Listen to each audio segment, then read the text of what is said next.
Okay, so next question हम लोग का है एक्सरसाइज 8.1 का क्वेश्चन नंबर 11, जिसमें आपको ट्रू और फॉल्स बताना है। कुछ स्टेटमेंट गिवन है, जैसे यहाँ पे है state whether the following are true और फॉल्स, जस्टिफाई और आंसर। मतलब आप ट्रू और फॉल्स बताइए तो बताइए ही, लेकिन आप उसको जस्टिफाई भी कीजिए। जैसे क्वेश्चन नंबर फर्स्ट है आपका, the value of 10a is always less than 1। Okay, तो यहाँ पे कह रहा है कि 10a की वैल्यू हमेशा क्या होगा, लेस देन 1 होगा। मैं आपको क्वेश्चन नंबर फर्स्ट को ट्रायंगल बना करके समझाने की कोशिश करूँगा।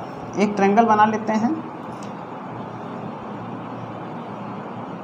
हम ये जानते हैं कि 10a इक्वल होता है परपेंडिकुलर अपॉन में बेस।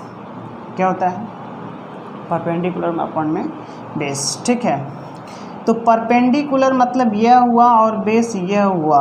आप ये बताइए कि इसकी वैल्यू 1 से लेस कब आएगी। 1 से लेस कब आएगी, जब हमारा बेस क्या होगा, ग्रेटर होगा p से, तब होगा। तो क्या हमेशा ट्रायंगल ऐसा बनेगा क्या कि बेस बड़ा ही रहे और परपेंडिकुलर लाइन छोटा रहे? ऐसा नहीं हो सकता। कभी कभी ऐसा भी हो सकता है, ऐसे भी हो सकता है। और ये हमारा p ग्रेटर हो सकता है, b बड़ा हो सकता है। ठीक है, तो हमारा परपेंडिकुलर या अपोजिट साइड्स ग्रेटर हो सकता है किससे, ग्रेटर देन एडजेसेंट साइड्स, ये भी हो सकता है। आप इसको एंगल ए मानिए, यहाँ पे बी और सी मानिए, राइट एंगल मान लीजिए यहाँ पे। तो अब क्या होगा, 10a के लिए यह भी बड़ा हो सकता है, यह भी बड़ा हो सकता है, एक दूसरे से बड़ा छोटा हो सकते हैं। तो हम ये कभी नहीं कह सकते हैं कि 10a की वैल्यू हमेशा 1 से छोटा ही आएगा। ऑलवेज लिख दिया है, ऑलवेज नहीं लिखता तो भी यहाँ पे हो जाता। ठीक है, सम टाइम लिखता तो हो सकता था, लेकिन ऑलवेज लिखा है तो ये पॉसिबल नहीं है। ट्रायंगल में कभी हमारा परपेंडिकुलर लाइन बड़ा हो सकता है, कभी बेस भी बड़ा हो सकता है। ठीक है, तो यह वेरिएबल है, यह चेंज हो सकता है, इसलिए हम इसे फिक्स नहीं कर सकते हैं। यह फॉल्स हो जाएगा। यह क्या हो जाएगा, फॉल्स। ठीक है, तो क्वेश्चन नंबर फर्स्ट आपका फॉल्स हो जाएगा। ओके, फॉल्स क्यों होगा पता चल गया है। दूसरा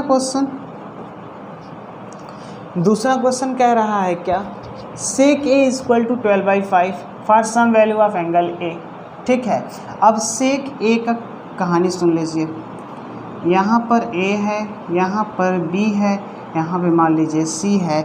हम जानते हैं sec a is just opposite to the 1 upon cos a। sec is always opposite or reciprocal to the cos a. So sec a pbp upon hb। हम सेक की बात करेंगे तो cos का उल्टा h/b क्या होगा, h/b। अब यहाँ पे वैल्यू क्या दिया हुआ है, सेक a की वैल्यू दिया है 12/5। क्या दिया है, 12/5। 12/5 का मतलब कि h हमारा हाइपोटेनस जो है वह b से ग्रेटर है, बेस से ग्रेटर आपका हाइपोटेनस है। Hypotenuse is greater than base means right. ठीक है, हमारा क्या होता है, हाइपोटेनस हमेशा ग्रेटर होता है अदर साइड से, अपोजिट साइड से। होता है कि नहीं होता है, तो हाइपोटेनस सबसे लॉन्गेस्ट साइड कहलाती है किसकी, किसी राइट एंगल ट्रायंगल में। ठीक है, तो हाइपोटेनस यहाँ पे ग्रेटर है, इसका मतलब कि ये ट्रू है। ये क्या है, ये ट्रू है। बात समझ में आ गया। ठीक है, थर्ड आपसे क्वेश्चन पूछ रहा है कि cos a is abbreviation used for the secant of angle a। Cosecant यहाँ पे लिखा है क्या, cosecant of angle a। So this is also false. ठीक है, यह भी क्या है आपका, गलत है। क्यों गलत है भाई, यह फॉल्स क्यों है, क्योंकि cos a के लिए हम लोग जो एब्रीविएशन यूज करते हैं वो क्या होता है,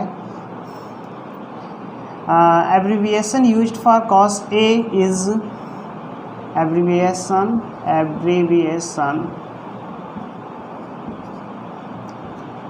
used for cos a is cosine.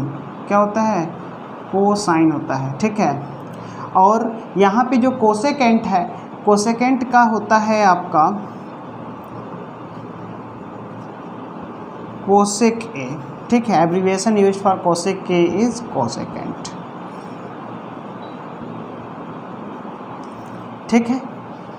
Of angle A, कोई भी एंगल ए लेना चाहेंगे तो उसमें कोसेकेंट यूज करते हैं कोसेक के लिए, कॉस के लिए कोसाइन यूज करते हैं, ओके। तो इसलिए यह भी क्या हो जाएगा आपका फॉल्स, थर्ड वाला भी आपका क्या हो जाएगा, फॉल्स हो जाएगा। चौथा नंबर कह रहा है cot A is the product of cot and A, यह भी फॉल्स ही है, ठीक है। कॉट ए हमारा नहीं है कॉट इंटू ए, यह नहीं है, यह फॉल्स हो जाएगा। बात समझ में आया कि नहीं आया, क्योंकि ये कॉट ए जो है एंगल से रिलेटेड है, ये किससे रिलेटेड है, एंगल से, यह एंगल को शो कर रहा है, कॉट का कोई वैल्यू नहीं है।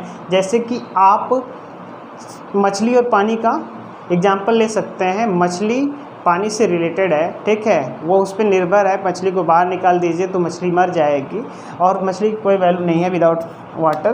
तो आप यहाँ पे कॉट ए को लेंगे, कॉट ए से ए को, एंगल को ए को अगर आप अलग कर देते हैं तो कॉट की कोई वैल्यू ही नहीं रहेगी यहाँ पे, तो सीधे सीधे ये एक ही है मान के चलिए, ये कॉट ए सिर्फ एक एंगल को शो कर रहा है, तो यहाँ पे ये फॉल्स हो जाएगा, हम इसको अलग अलग नहीं लिख सकते हैं। यह भी हमारा फॉल्स हो जाएगा, ठीक है। और नेक्स्ट है आपका sine theta equal to 4/3 for angle theta, ठीक है, साइन थीटा इक्वल टू 4/3, ठीक है। तो साइन थीटा क्या होता है, साइन थीटा क्या होता है, PBP अपॉन HHB, ठीक है। साइन थीटा इसमें कौन सा है, ये है P/H, ठीक है, P/H। अब ध्यान से देखिएगा, sine theta equal to P/H means अब यहाँ पे वैल्यू क्या दिया है, 4/3। अब ध्यान से देखिएगा, यहाँ हाइपोटेनस परपेंडिकुलर है तो हाइपोटेनस छोटा है और परपेंडिकुलर वैल्यू क्या है, तो हाइपोटेनस लेस P, यह रॉन्ग हो जाएगा, ठीक है। हमेशा हाइपोटेनस ग्रेटर देन क्या होगा, P, मतलब hypotenuse is always greater than the opposite sides, ठीक है। हाइपोटेनस हमेशा अपोजिट साइड से ग्रेटर होता है, इसलिए यह भी क्या हो जाएगा,